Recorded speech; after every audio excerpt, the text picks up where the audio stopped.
En ver todos. Sí, ok. Bueno, otra de las patologías que tenemos que hablar un poquito en todo lo que son las patologías cardiovasculares entran las miocardiopatías. Dentro de ellos vamos a saber que son enfermedades que generalmente van a afectar el músculo cardíaco, que se encuentra entre el 5 a 10% de las causas de una insuficiencia cardíaca. ¿Qué es lo que le caracteriza? Que funcionalmente va a ir alterándose la estructura del corazón y por ende esto va a hacer que sea insuficiente de acuerdo al fenotipo estructural que pueda tener. ¿Cómo nosotros vamos a clasificar a las miocardiopatías? Generalmente se clasifican en dilatadas, hipertróficas y restrictivas. Las dilatadas generalmente pueden tener una disfunción sistólica y dilatación del ventrículo izquierdo. Las hipertróficas pueden tener una disfunción diastólica debido al aumento o la hipertrofia del ventrículo, y la restrictiva justamente por infiltración o fibrosis de la pared, que puede ser por depósito de algunos tipos de sustancias que pueden ir lesionando esa pared del músculo cardíaco. Dentro de lo que es la fisiopatología como tal, tenemos que ir viendo que la estructura del corazón va cambiando. Y de ahí viene esa clasificación de dilatada, que generalmente podemos ver el corazón agrandado, o sea, las paredes del ventrículo que están agrandadas, que se van a ir, o sea, la estructura como tal, la cavidad se ve dilatada, pero el músculo en sí puede verse afinado y tiene esa alteración fisiológica que es en el trabajo del corazón. Entonces puede tener justamente una función sistólica disminuida. La hipertrófica, el tamaño del corazón puede estar normal, pero las paredes están engrosadas y generalmente esto hace que haya mucha más fuerza contráctil y por ende también va a tener repercusiones a nivel de lo que es la función normal del cuerpo. Y la función diastólica generalmente puede estar disminuida en él. Y la restrictiva también, el corazón está con un tamaño normal, pero las paredes están engrosadas y están rígidas. Y justamente esa rigidez se puede producir por depósito de sustancias. Dentro de ellos está la amiloidosis, la hemocromatosis, la sarcoidosis, y la función diastólica también va a estar disminuida en ellos. Clínicamente, el paciente puede ir teniendo diferentes síntomas. Dentro de ellas, cuando hablamos de las miocardiopatías, ya sea dilatada, restrictiva, vamos a tener los signos que el paciente puede presentar, que son justamente de una insuficiencia cardíaca. El paciente puede tener disnea, puede tener anginas o dolores, puede tener síncope, puede aparecer soplos. Y el tratamiento va a depender de dependiendo de la causa como tal. Dentro de lo que son las miocardiopatías, tenemos que saber que la etiología pueden ser primarias, las que afectan de la manera exclusiva o preferentemente al corazón, o también pueden ser genéticas o adquiridas. Es importante tener en cuenta eso porque las miocardiopatías tendrían que ser ya de hallazgo, vamos a decirle, dentro de lo que es un screen de evaluación de un paciente. ¿Por qué? Porque cuando nosotros ya tenemos síntomas asociados a las lesiones de las miocardiopatías, generalmente el paciente ya está grave. Y tener en cuenta entonces que es importante hacer un ecocardio de control, porque ¿cómo nosotros vamos a detectar estas enfermedades? Generalmente evaluando la estructura del corazón. Y eso generalmente se solicita un ecocardiograma, donde nosotros miramos las cavidades, donde nos va a hablar de las paredes, de cómo está funcionando generalmente todo el sistema cardiovascular. Porque dentro de lo que son las causas primarias, acá tenemos que son genéticas o adquiridas. Entonces, si hay predisposición familiar, más todavía tenemos que solicitar este tipo de estudios. Y las secundarias, que son asociadas a otras enfermedades, dentro de ellas que pueden ser multiorgánicas, isquémicas, valvulares, o sabemos que la hipertensión como tal produce una miocardiopatía dilatada con el tiempo, que va alterando las funciones ya sea sistólica o diastólica de la función del corazón como tal. ¿Cuáles pueden ser las causas? Y esto también es importante y quiero que tengan en cuenta. Generalmente los pacientes pueden presentar posteriormente a cuadros virales. Dentro de ellos, no nos olvidemos que nosotros en nuestro país somos endémicos todavía en lo que es las enfermedades virales como el dengue y el COVID, que aparecieron muchos casos de miocardiopatía posterior a estas infecciones. También se describe el virus del cosaquio, adenovirus, virus de VIH, hepatitis C. También puede haber otras causas que pueden ser las parasitarias. Dentro de ello está la enfermedad de Chagas, que es producido por el Trypanosoma cruzi, la tripanosomiasis o la tosoplasmosis también que se describe. Y las bacterianas entran la difteria, la Bordetella pertussis y otros más raros que son las rickettsias o las micóticas también. Y aparte de las enfermedades infecciosas, vienen las no infecciosas que están las granulomatosas o las enfermedades por sarcoidosis que pueden aparecer. Ahí entran las raras, las miocarditis por células gigantes o las colágenopatías que pueden estar de la mano con otras enfermedades del tejido conectivo que se pueden describir. ¿Por qué lo que es importante este cuadrito? Porque cuando yo tengo un paciente con una lesión o con un signo de una miocardiopatía o de una insuficiencia cardíaca, que es lo que puede presentar el paciente, y es un paciente joven, siempre hay que investigar causas infecciosas. Y nosotros sabemos que en medicina no le podemos ver al paciente un screen en una sola vez, entonces tenemos que irnos por los casos más frecuentes o las causas más frecuentes que se van presentando. Entonces, preguntarle siempre al paciente si tuvo una infección previa posteriormente en los 2 meses anteriores o 2 semanas que puedan estar relacionados con el síntoma que está teniendo. Y después nos vamos a estudiar las cosas, vamos a decirle que son también descritas las no infecciosas que pueden aparecer como causa de esta patología. Entonces, tener en cuenta que una de las causas de las miocardiopatías que tenemos que tener en cuenta son las infecciosas. En Paraguay todavía están las virales que son por dengue y post-COVID. También están otro tipo de sustancias que pueden estar asociadas, que son las tóxicas. Dentro de ellos está el alcohol, paciente que consume generalmente anfetaminas, la cocaína, que puede tener un efecto también cardiovascular con el tiempo, pacientes que consumen quimioterápicos o otros fármacos que pueden ir a estar relacionados, los anabólicos, intoxicación por metales pesados como el plomo, el mercurio, exposiciones ocasionales como los hidrocarburos o el arsénico. O sea, siempre es ir haciendo el antecedente del paciente. Y las metabólicas que pueden ser por deficiencias nutricionales, la tiamina, vitamina B12, selenio, deficiencia de electrolitos, endocrinopatías también que puede ir de la mano con otras patologías, enfermedades de las tiroides, feocromocitoma, diabetes, obesidad, que pueden estar relacionados. Y recordarnos de las miocarditis virales, que el paciente típico en estos, ¿quiénes son? Generalmente tiene una exposición en el adulto joven y también puede darse en la edad madura y es una disnea progresiva. El paciente puede tener debilidad, que son semanas después de un síndrome viral y que se acompaña de fiebre y mialgia. Y el paciente puede presentar arritmias, dolor torácico, intolerancia al ejercicio. Entonces, las miocarditis virales se describen con frecuencia en nuestro medio. No nos olvidemos, como ya les dije, el dengue, el COVID posterior a ese evento, que un paciente joven tenga signos de una insuficiencia cardíaca, hay que pensar en esto, ¿sí?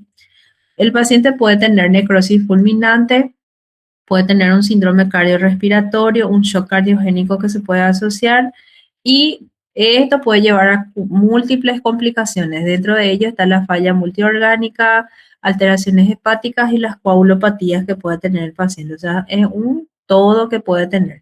¿Cómo nosotros vamos a valorar a ese paciente? Generalmente solicitándole un electrocardiograma y un ecocardiograma que nos va a orientar las características anatómicas de ese corazón. Y también podemos pedir los marcadores de lesión como las troponinas, creatina fosfoginasa y la resonancia magnética para hacer el diagnóstico de miocarditis como tal. Muchas veces cuando el daño es estructural y es progresivo, se llega a la biopsia del miocardio. Los virus implicados generalmente es importante ver que es un grupo grande de virus. Dentro de ellos están los picornavirus, enterovirus, coxsackie, virus de la gripe, que ahora mismo estamos en auge, que es de la influenza, que también puede tener secuelas o lesiones miocárdicas posteriores, los adenovirus, herpes virus, y no nos olvidemos siempre del virus de la hepatitis C, del VIH, del dengue y la fiebre amarilla que tenemos actualmente en nuestros países. Generalmente el tratamiento no hay uno específico para lo que es la miocarditis viral en cuanto a lo que es las lesiones miocárdicas, pero sí para la infección aguda, justamente para tratar la causa. Dentro de ellos están los AINES, los inmunosupresores, que vamos a ir viendo que pueden mejorar el paciente. Después están la miocardiopatía o la miocarditis que puede darse por parásitos. Dentro de ellos está la enfermedad de Chagas, que generalmente es una de las infecciones parasitarias más frecuentes en el mundo que puede causar miocardiopatía, dentro de ellas las dilatadas. El agente causal es el Trypanosoma cruzi y este se transmite por la picadura de un insecto, que generalmente es un insecto que se encuentra en nuestro país y es un insecto que se encuentra en las paredes de adobe, que se ven en los campos, generalmente en las casas que tienen techo de paja. Generalmente nosotros tenemos pacientes con enfermedad de Chagas que ya tienen repercusiones cardiovasculares y también tiene megacolon, que también es otro órgano que afecta a este parásito, que va muy de la mano entre lo que es las complicaciones que pueden aparecer. Recordar que esta patología también se puede transmitir por hemotransfusiones, donaciones de órganos y de la madre al feto. Entonces, hoy en día un screen que se le hace ya a la mujer embarazada es si es o no, está afectado o no por enfermedad del Chagas, que también puede pasar al feto, porque tiene sus complicaciones posteriores. Transmisión generante es por hemotransfusiones, ya dijimos, de madre al niño, parasitarias que pueden ir teniendo en ocasiones miocarditis aguda o también se pueden complicar con meningoencefalitis del paciente. Es importante tener en cuenta que esta enfermedad, cuando hablamos de la enfermedad de Chaga, para que llegue a tener una repercusión cardiovascular, generalmente el paciente tiene un periodo asintomático que va de 10 a 30 años. Por eso que la mayoría de nuestros pacientes, de lo que yo he visto en experiencia en el hospital, son adultos mayores. Eh, el famoso abuelo que nunca se fue a consultar y de repente debuta con una enfermedad de Chagas o una obstrucción intestinal que también muchas veces ya va acompañado justamente de una lesión cardiovascular. Entonces, por eso que es importante el screen hoy en día que se hace justamente en los pacientes que tienen riesgo y en las mujeres embarazadas que pueden llegar a pasarle al feto. Dentro de lo que son las características que puede tener este paciente con miocardiopatía dilatada, ya sea por un parásito, son los pacientes que hacen bloqueo de rama derecha y tienen alteraciones en la conducción, vamos a decirle, de la actividad eléctrica del corazón. Generalmente, entonces, cuando se hace un electro, podemos detectar en ellos arritmias y a veces aneurismas que pueden estar asociados en esos pacientes. Tener en cuenta que se puede hacer un estudio o una prueba serológica que es para medir IgG y IgM específico contra el Trypanosoma cruzi. Existe tratamiento para este tipo de parásitos y generalmente son con antiparasitarios. Otros parásitos que pueden causar también lesiones a nivel de miocardio son la toxoplasmosis y la triquinela. Y bacterias que pueden ir causando lesiones en el miocardio, dentro de ellas está la difteria que puede ocasionar o lesionar en un 50% de los casos, que generalmente puede producir lesiones en los pacientes con esa infección. Brucelosis o también los pacientes que son portadores de tuberculosis o infecciones por Clostridium. Tener en cuenta entonces que también existen bacterias que pueden lesionar el músculo cardíaco. También está la miocardiopatía periparto, que se desarrolla durante el último trimestre de entre los primeros 6 meses de un embarazo. ¿Qué puede aparecer en este paciente o qué factores de riesgo nosotros podemos tener en esos pacientes? El paciente que tiene edad avanzada o es añosa, la multiparidad, los embarazos gemelares, la desnutrición, el uso del tacto vaginal para el trabajo de parto y prematuro con preeclampsia o toxemia en el embarazo. Todo eso favorecen a que puedan aparecer las miocardiopatías periparto. Y después se habla de un tipo de miocardiopatía que es del Takotsubo, que generalmente, ¿qué es lo que pasa? Hay una dilatación apical, o sea, la punta del corazón se va a dilatar y eso es desencadenado por un procedimiento de estrés que en las guías nos dicen que puede ser un estrés emocional y que típicamente se presentan en las mujeres postmenopáusicas, que es donde hay una disrupción de los picos hormonales. Entonces, tener en cuenta que también puede aparecer este tipo de miocardiopatía que son transitorias. Ahí, como ya su nombre lo dice, es un síndrome del corazón roto también que se le puede conocer. Es una condición cardíaca donde puede aparecer tras un episodio de estrés emocional o físico intenso.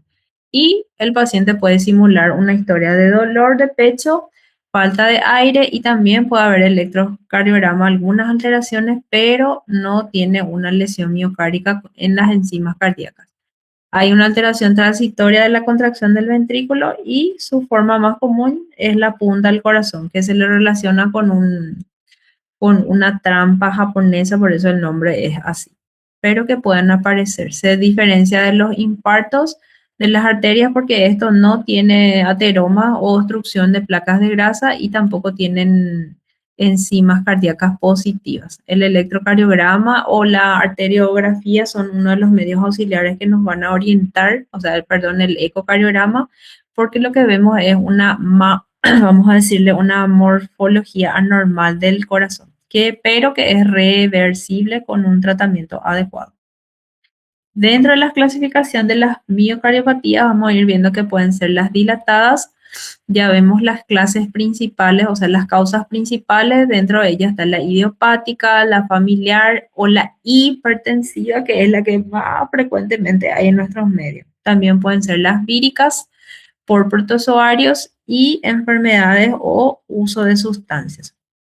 ¿Cómo va a venir un paciente que tiene una miocardiopatía dilatada? Generalmente el paciente puede tener síntomas de una insuficiencia cardíaca. Dentro de ello, el paciente va a venir con disnea, fatiga, edemas, puede haber una trombosis o un dolor precordial asociado. Entonces, es importante tener en cuenta que para las miocardiopatías nosotros podemos tener criterios de Framingham positivo y ir viendo que podemos ya detectar este paciente en estadios avanzados de la enfermedad.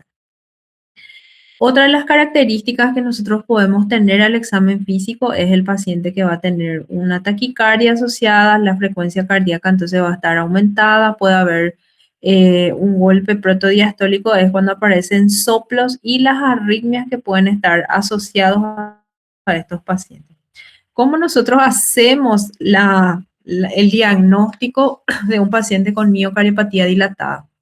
Generalmente vamos a utilizar o podemos utilizar una radiografía de tórax donde podemos ya describir una cardiomegalia, puede haber signos de congestión venosa pulmonar y en el electrocardiograma vamos a ver signos de crecimiento ventricular que es un QRS aumentado de tamaño. Puede haber en la ecografía Doppler, puede haber disminución de la función de la fracción de eyección reducida y generalmente tenemos que ir buscando la causa. De acuerdo a eso, pensar si podemos hacer o no una biopsia para ver si es una causa primaria o una causa secundaria. Los tratamientos no, ustedes no tienen que mirar tanto, pero generalmente es uso de diuréticos y ahora para controlar la presión, beta bloqueantes o los anticoagulantes para evitar la trombosis venosa. Y generalmente ver las causas, dependiendo de eso, vamos tratando también el final común de todas estas miocardiopatías y a lo que lastimosamente muchas veces tenemos que llegar es el tratamiento cardíaco, es el trasplante, pero que muchas veces tenemos que ir viendo en la conciencia también de lo que es. Hay pacientes muchas veces que vemos jóvenes solicitando justamente trasplante de cardíaco que está en lista de espera. Entonces siempre tenemos que pensar cuál fue el desencadenante que le llevó a eso, donde él está necesitando un trasplante. ¿Qué patología pueden ser? Y dentro de ellas tenemos que pensar en las miocardiopatías dilatadas, restrictivas, que pueden estar asociados y que se tiene que buscar la causa. Saber que todo paciente que está siendo trasplantado tiene una supervivencia aproximadamente de 5 años, entre 60 y 80%, que es el tratamiento definitivo para estas patologías, ¿sí? De la clasificación de las hipertróficas, tenemos justamente que en las miocardiopatías hipertróficas, ¿qué es lo que ocurre? Generalmente se engruesa la pared de las arterias y esto puede producir una estenosis aórtica, estenosis o miocardiopatías hipertróficas idiopáticas o una hipertrofia septal asimétrica que puede ser llamado esta patología. Entonces, cuando hablamos de hipertrófica, es aumento de las paredes que pueden ser justamente, ¿qué es lo que pasa con esas paredes? Hay una obstrucción en el tracto de saliva y esta hipertrofia, generalmente que puede ser de origen genético, va a producir una desorganización, una desestructuración y aumento exagerado de un componente fibroso. O sea, es algo crónico también que va produciendo daño a nivel del músculo cardíaco. Generalmente se produce uno en cada 500.000 de las enfermedades cardiovasculares y es la causa de muerte más frecuente en pacientes jóvenes dentro de lo que son las muertes súbitas. Entonces de ahí viene otra vez la importancia dentro de las miocardiopatías hipertróficas. El corazón, ¿cómo va a estar? Va a estar normal en tamaño, pero la hipertrofia es de adentro para afuera. Entonces siempre tenemos que ver la importancia de solicitar un ecocardiograma en la mayoría de los pacientes como un control. Los síntomas va desde una disnea o signos de insuficiencia cardíaca, pueden el paciente tener una angina, isquemia, generante síncope, arritmias con bajo gasto, palpitaciones que generalmente es. Eso de las palpitaciones es siempre importante tener en cuenta porque a veces el paciente consulta con síntomas o dice que tiene palpitaciones nada más, que es la sensación donde sus latidos cardíacos son, vamos a decirle, molestosos. Entonces nosotros tenemos que ponernos como médico también en la edad del paciente y pensar que estas posibilidades, entonces nunca vamos a errar si le pedimos un electrocardiograma y le pedimos un ecocardio al paciente para que justamente podamos nosotros hacer un manejo multidisciplinario y poder también descartar estas patologías de que nos describes que pueden tener. El paciente puede tener un soplo, que es lo que podemos encontrar en el examen físico. Podemos encontrar un pulso bifrens, que generalmente son las características del pulso que pueden tener en dos tiempos. Eso es a la palpación, nosotros podemos darnos cuenta. Podemos tener alteraciones de soplos. En el electrocardiograma podemos encontrar onda Q patológica, alteraciones de repolarización y algunas arritmias que están asociadas. Entonces, la exploración física, tanto como los exámenes físicos, son los que nos van a orientar a dar un diagnóstico. También podemos ver generalmente radiografía de tórax. Dijimos que si es hipertrófica, el corazón está con un tamaño normal. No vamos a ver una cardiomegalia, pero sí podemos ver una dilatación de la aurícula izquierda. Ecocardio, podemos ver hipertrofia del septum, asimetría y regurgitaciones mitrales. Fármacos, también se usa algunos medicamentos que pueden mejorar la función cardíaca y marcapasos generantes si es que lo que es la función eléctrica del corazón está alterada. Y las miocardiopatías restrictivas, que cuando hablamos de restrictiva es porque hay depósitos de algunas sustancias dentro de las paredes y esto puede llevar a un signo de insuficiencia cardíaca, que puede ser infiltrada justamente por depósito de amiloidosis, depósito de hemocromomatosis o fibrosis endomiocárdica por endocarditis de Loeffler, que son otro tipo de sustancias. ¿Qué va a tener el paciente con una miocardiopatía restrictiva? Puede tener un patrón hemodinámico y el paciente puede tener distensión venosa yugular porque hay una restricción y por ende las presiones a nivel de lo que son el flujo de salida de la sangre del ventrículo izquierdo van a estar alteradas. Y también justamente eso puede llevar a una distensión de la vena venosa yugular, que se acentúa en la inspiración, que es el signo de Kussmaul. El paciente puede tener entonces ingurgitación yugular, puede hacer ausencia de cardiomegalia al examen físico, el aumento del ventrículo va a estar normal o disminuido y la función pulmonar va a estar un poco alterada. El paciente puede tener una miocardiopatía restrictiva por amiloidosis, que es la más frecuente y está asociada a mielomas múltiples, que son otro tipo de patologías. Pueden estar las clásicas, las dilatadas o las hipertróficas y con trastornos de conducción. Puede haber síncope, el paciente puede tener angina de pecho o soplo. Algunos signos que pueden estar asociados son la proteinuria porque hay una función renal alterada asociado, hepatomegalia, ronquera, macroglosia que puede tener el paciente, síndrome del túnel carpiano, porque aparte de estas comorbilidades el paciente va a tener otros síntomas.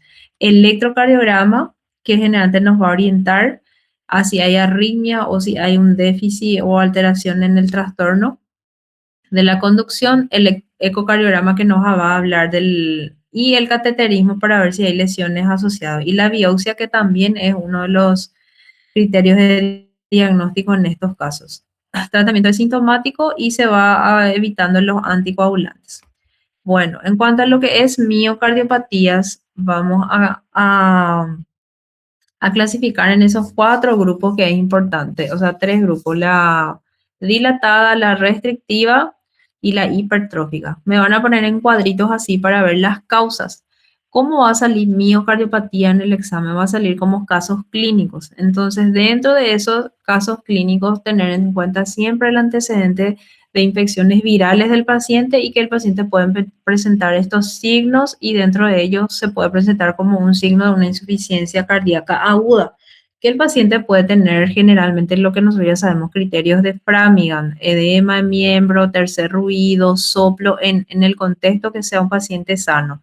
Y saber que yo tengo que ir estudiándola a este paciente para poder llegar a la causa, ¿sí?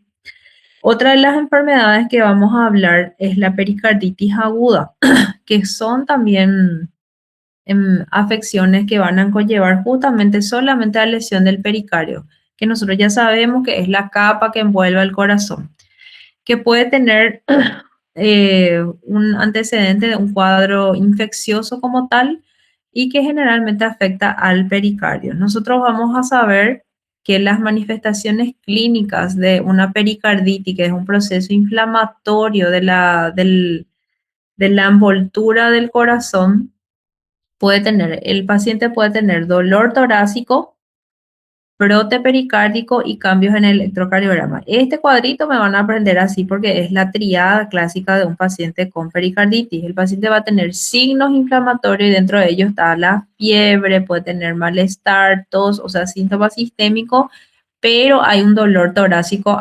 asociado y una triada de un roce pericárdico que se puede ocultar en el paciente. Y algunos cambios en el electrocardiograma que nos va a orientar a pensar en esta patología.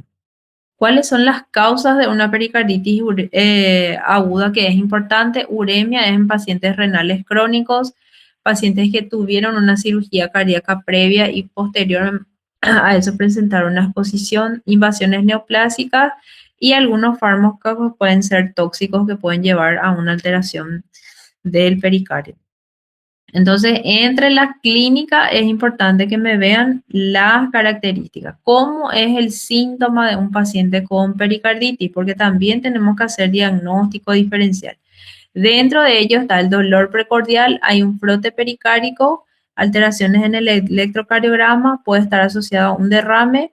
Generalmente dentro de las causas pueden ser idiopáticas en un 80%, infecciones virales o lesiones ya sea en el tejido conectivo o enfermedades como lupus. ¿Cómo es la característica del dolor de un paciente que tiene pericarditis? Que también nos debe hacer diagnóstico diferencial con los demás otras patologías. Es un dolor que el paciente siente cuando, vamos a decirle, es agudo, tiene esa posición que es mano en garra, es de la cintura hacia adelante, se intensifica con el decúbito dorsal, es cuando uno se acuesta y generalmente el dolor puede irradiar al hombro y a la mandíbula. Vamos a decirle que es uno de las patologías que tenemos que hacer diagnóstico diferencial también en los pacientes que están infartando. La diferencia es que en la pericarditis el paciente mejora con la posición de Maumett-Tarner, que generalmente es inclinarse hacia adelante. Dijimos que el paciente que está infartando no tiene posición antiálgica, que significa que ninguna posición que cambie no pasa. En la pericarditis va a mejorar si el paciente se pone con la cabeza agachada hacia adelante. ¿Por qué? Porque disminuye la presión y entonces por ende mejora el dolor. Entonces es importante que puedan hacer un diagnóstico diferencial en las características del dolor. Tiene en un 85% de los casos un frote pericárdico, que generalmente es cuando yo pongo el estetoscopio y voy a escuchar como si fuera que se van plegando las hojas del pericardio. ¿Qué cambios en el electrocardiograma nosotros vamos a encontrar? Hay una elevación también del segmento ST que va a irse con una concavidad hacia arriba y generalmente van a corresponder a las derivaciones de las extremidades B2 a B6. Entonces hay como un supradesnivel que puede aparecer en estos pacientes en una primera etapa. En la segunda etapa o en algunos días después, el segmento ST se va a normalizar. En la etapa 3 va a haber una onda T que se va a invertir y en la etapa 4 se va a normalizar el electrocardiograma de ese paciente. Entonces es relativamente muy importante hacer diagnóstico diferencial. ¿Por qué? Porque hay supradesnivel y nos puede confundir con un infarto agudo de miocardio, pero que generalmente es importante ver las ondas en las cuales van a aparecer o las derivaciones en las que van a aparecer y que generalmente la pericarditis que no vamos a tener, troponina no va a estar positiva porque no hay signos de lesión miocárdica, es un proceso inflamatorio y que generalmente al cuarto día más o menos o en horas el paciente puede normalizar el electrocardiograma que va a ir presentando. Entonces, siempre es hacer diagnóstico diferencial. Existen algunos tratamientos específicos que son con AINES, pero siempre es importante saber la causa y ir evaluando para manejar, porque hay que tratar la causa para que eso vaya manejando. Otra de las patologías que es frecuente y que tenemos que manejar y que es una urgencia también, más bien emergencia como tal, es el taponamiento cardíaco, que es cuando ocurre una acumulación de líquido en el espacio pericárdico, que generalmente esta cantidad de líquido obstruye y eso es grave. ¿Por qué? Porque ya no hay una circulación adecuada, hay un colapso y la entrada de sangre a los ventrículos van a estar, vamos a decirle, obstruida y puede ser mortal si no se trata de manera oportuna. Entonces, el taponamiento cardíaco es acumulación de líquido en el espacio que no debería de estar. Las causas de un taponamiento pueden ser neoplásicas, pueden ser por una pericarditis aguda idiopática, puede ser insuficiencia renal o lo que más ocurre y lo que más vemos en los servicios de la salud es el taponamiento cardíaco por una hemorragia masiva en pacientes con traumatismo. Y tiene clínicamente algunas características que tenemos que ir viendo. Causas del taponamiento, ya sabemos ya, una pericarditis idiopática puede ser secundaria a enfermedades neoplásicas, hemorragias por una disección aórtica o una disección, cirugías cardíacas, traumatismo y tratamiento con anticoagulantes.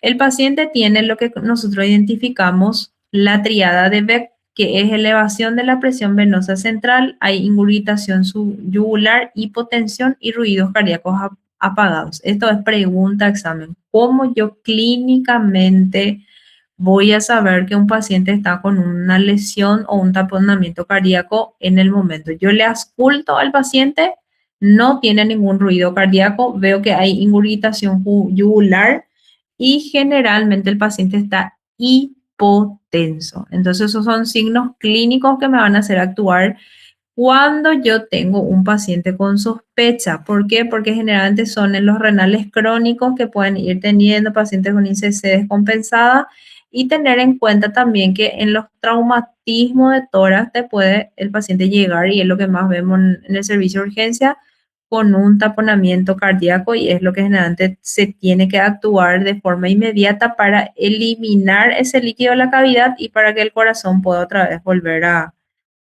cumplir sus funciones, vamos a decir. ¿Cuánto es la cantidad de líquido que yo necesito para producir un taponamiento cardíaco? Puede ser desde 200 ml cuando la acumulación es rápida y hasta 2000 para los derrames lentos. Entonces, cuando hay un derrame pericárdico, siempre hay que ir viendo que vamos a decirle, la forma de presentación es importante para nosotros. En pacientes con pericarditis y que hay derrame pericárdico, tenemos que ir viendo la cantidad de líquido, pero a partir de 200 ml en adelante ya me puede hacer un taponamiento ese paciente, que generalmente es importante ver. Cuando yo sospecho, cuando hay hipotensión, aumento de la presión venosa yugular y signos de cardiomegalia en un paciente. Puede haber disminución de la amplitud en los complejos QRS en el electrocardiograma y pulsos paradójicos, que generalmente hay una disminución en la aspiración y hay una alteración entre 10 milímetros de mercurio más o menos en el cambio que se puede ir. Y esto es generalmente examen físico. Todo paciente que yo tenga con sospecha de esta enfermedad, tengo que ir controlándole estrictamente todo esto. Al electrocardiograma, generalmente vamos a ver que es uno de los medios auxiliares para el diagnóstico que tenemos que utilizar justamente para ser guiada para una pericardiocentesis, que generalmente es lo que nosotros tratamos de hacer en el paciente que está con un taponamiento cardíaco masivo. Entonces, todos los demás es subjetivo. Cuando yo tengo pulso débil, un pulso paradójico, irregular, que va a parar con la respiración, que eso es netamente semiología, pero lo que no me puede fallar es la auscultación cardíaca y ver que mi paciente está hipotenso. Netamente, si podemos y tenemos tiempo, el paciente va a llegar a hacerse un ecocardio y que el tratamiento ideal es la pericardiocentesis, tratar de sacar ese líquido que está obstruyendo la función pulmonar normal de nuestros pacientes. Bueno.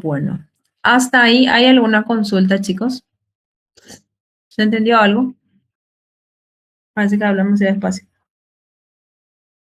Sí, se entendió. Sí, pero entendí súper. Sí, profe, se entendió. Bueno, entonces de lo que es, perdón, pericarditis aguda, taponamiento cardíaco y miocardiopatía es lo que van a sumar ya a su lectura, ¿sí?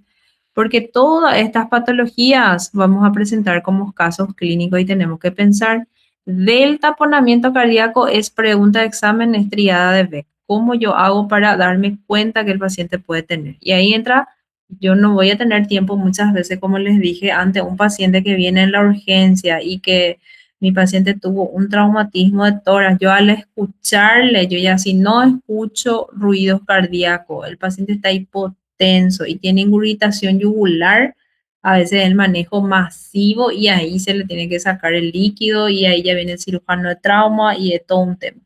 Pero si yo tengo pacientes internados con antecedentes de enfermedades renales crónicas o otras comorbilidades y que me está haciendo un derrame pericárdico o una pericarditis asociada, yo tengo que saber que también el paciente puede llegar a complicarse con un taponamiento cardíaco. Y tengo que saber cómo detectar ese taponamiento cardíaco en un servicio de internación. Entonces, siempre es de ahí viene la importancia del examen físico, la evolución diaria del paciente. ¿Por qué? Porque tengo que ir escuchando cómo están sus ruidos, cómo está el pulso del paciente, cómo están los latidos de ese paciente. O sea, todo es para que me pueda orientar y yo pueda pensar. ¿Qué le voy a pedir al paciente? Le voy a pedir un ecocardio, que es lo que en todas estas patologías que hablamos, el estudio ideal para detectar, ya sea miocardiopatía, pericarditis aguda o taponamiento o presencia líquida a nivel del espacio, generalmente es el ecocardiograma. Y saber que las miocardiopatías tienen también otras causas que no son solo enfermedades cardíacas y dentro de ellas están las infecciones virales. Siempre tengan en cuenta eso porque hay muchos casos de pacientes que se presentaron justamente con patologías cardiovasculares posterior al COVID, que nosotros tuvimos un episodio bastante severo en el 2020, creo que fue.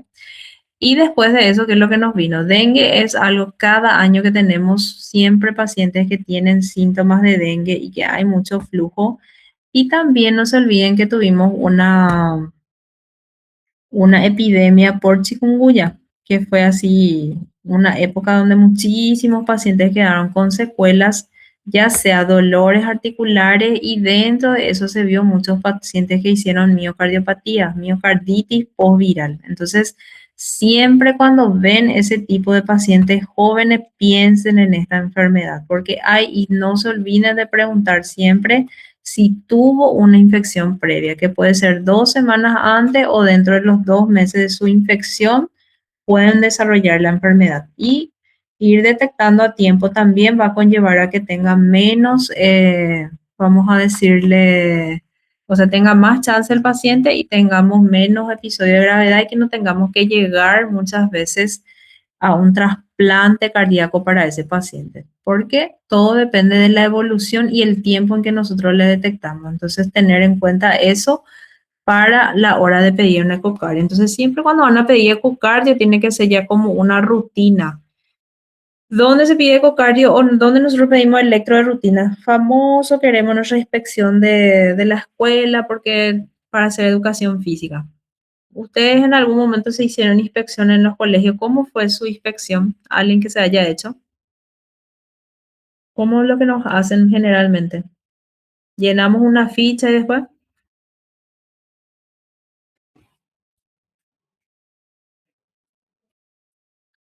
Miden la frecuencia cardíaca luego de actividad, Ujú. Y después, aparte de eso, ¿qué más nos piden?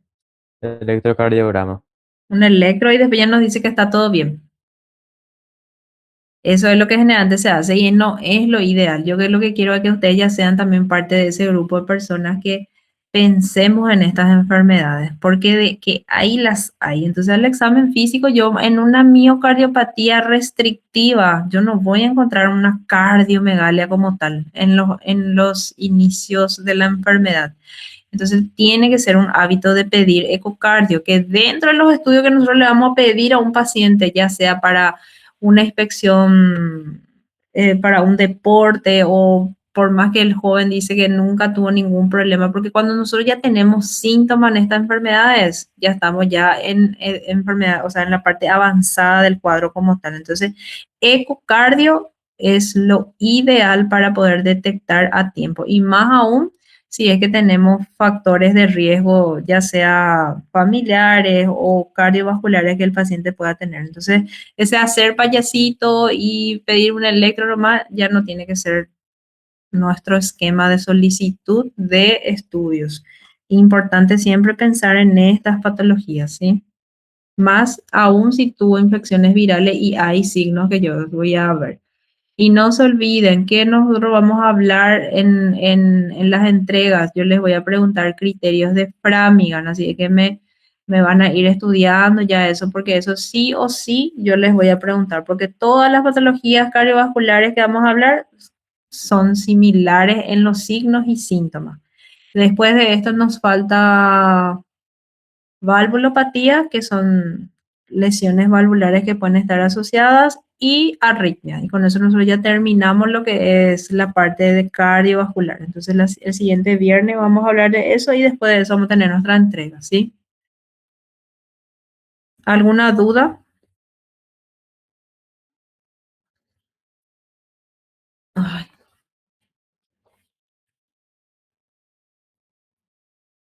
Yo creo que se entendió todo, doctora. bueno, entonces les voy a dejar que puedan leer y nos vemos el viernes si está todo bien. Esperemos que los astros se alineen y ya nada, no me pase más nada, Dios mío. Dale, profe. Dale, chao, chao. Chao. Gracias, profe. Chao, chao,